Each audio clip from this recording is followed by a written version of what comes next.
The Strange Case of Dr. Jekyll and Mr. Hyde by Robert Louis Stevenson. Chapter 9, Dr. Lanyon's Narrative.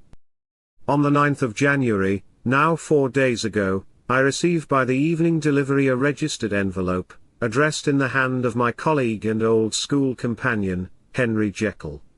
I was a good deal surprised by this, for we were by no means in the habit of correspondence. I had seen the man, dined with him, indeed, the night before, and I could imagine nothing in our intercourse that should justify the formality of registration.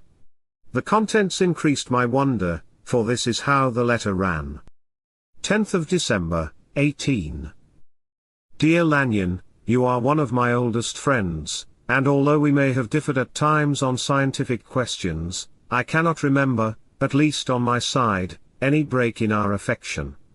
There was never a day when, if you had said to me, Jekyll, my life, my honor, my reason, depend upon you, I would not have sacrificed my fortune or my life to serve you. Lanyon, my life, my honor, my reason, are all at your mercy. If you fail me tonight, I am lost. You might suppose, after this preface, that I am going to ask you for something dishonorable to grant. Judge for yourself. I want you to put your prudence, your skepticism, to the test of your most open mind. At midnight, tonight, a man will call upon you from my laboratory, bringing with him a drawer, containing some powders, a file, and a paper book. You are to go to my house. Poole, my butler, has his orders. You will open the door with the enclosed key. You will then go alone into my cabinet, and, to draw up the blind, open the glass presses, and bring back with you the drawer, just as you find it. That is the first part of the service. The second, that you shall, at midnight, precisely, be alone in your consulting room, to receive the man. You will let him take the drawer across your threshold, you will place no restriction on his acts, you will ask no questions, and you will suffer him to go as he chooses. You have only my honor to rely upon, and I bring the weight of that to bear on your decision. Think before you answer, for it shall be done before midnight, or not at all. And if you refuse, do not destroy this letter, for it will be a record of your failure and my dishonor. Your unworthy and unhappy friend, Henry Jekyll. P.S. I had already sealed this up when a fresh terror struck upon my soul. It is possible the messenger may fail me, and in that case you will know, by 9 o'clock, that my door is forced and I am dead. H.J. Upon reading this letter, I was convinced of my colleague's insanity, but curiosity and professional honor kept me from destroying it. At 8:30, I set out for Cavendish Square, and soon found myself at Jekyll's door. Poole admitted me without a word. The house was deadly still, the fire in the hall unlit, everything wore the hush of death. I made my way to the cabinet, using the key enclosed. There, sure enough, in one of the glass presses, stood a drawer, locked, with a sealed file, several packets of powder, and a notebook containing a record of various experiments. I locked the drawer again, carried it back to my own consulting room, and waited. At midnight precisely, the bell rang. The man who entered was small, with a mask upon his face, and spoke in a husky whisper. He was trembling with some sort of eagerness. "Have you got it?" he asked. I pointed to the drawer. His eyes lit up, he ran to it, drew out the contents, and with the speed of one who knew the way, mixed the powders into the phial, which now contained a liquid of a dark purple color.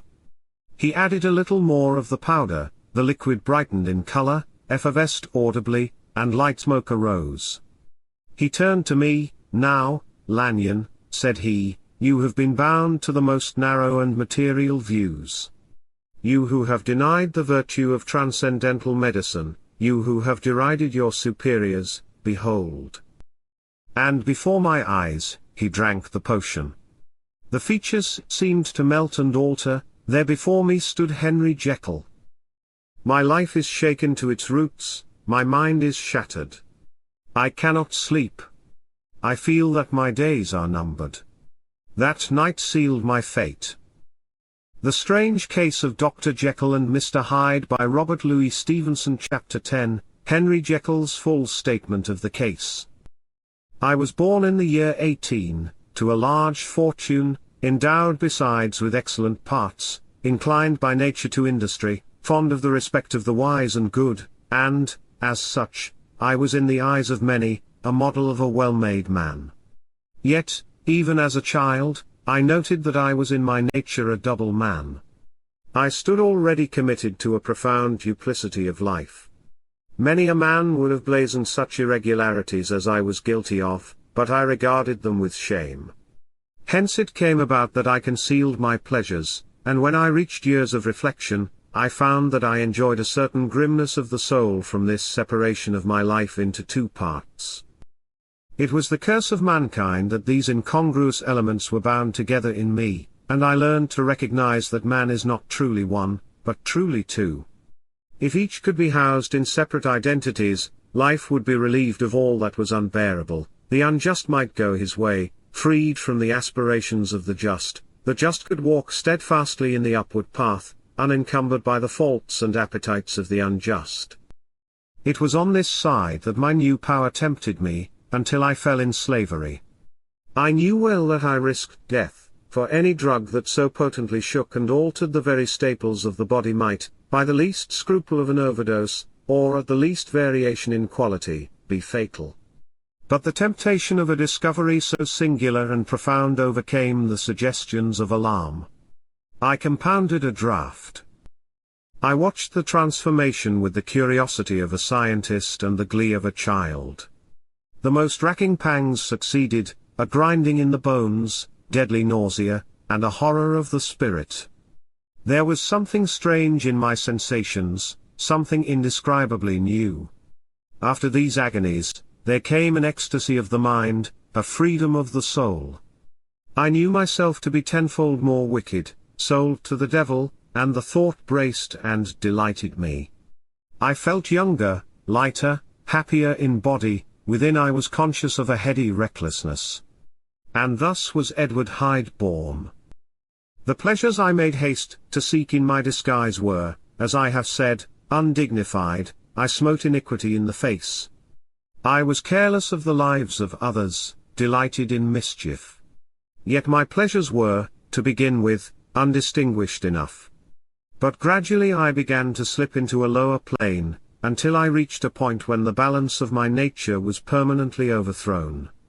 I had but to drink the cup, and I could become Hyde. The thing still remained to me as a safe course, to be used at will. But the day came when I chose rather to be Hyde than to be Jekyll. I was losing hold of my original and better self. My devil had been long caged, he came out roaring. The balance of my nature was overthrown.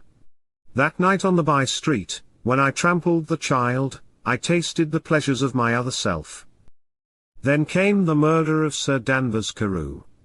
I was aghast. I resolved to lead a life of extreme seclusion. I made a vow that I would never again take the draught. But my resolution was shaken by the old cravings. My devil had been long chained, he came out roaring. And now, when the drug began to fail me, I lived in a daily terror. The powders were running low.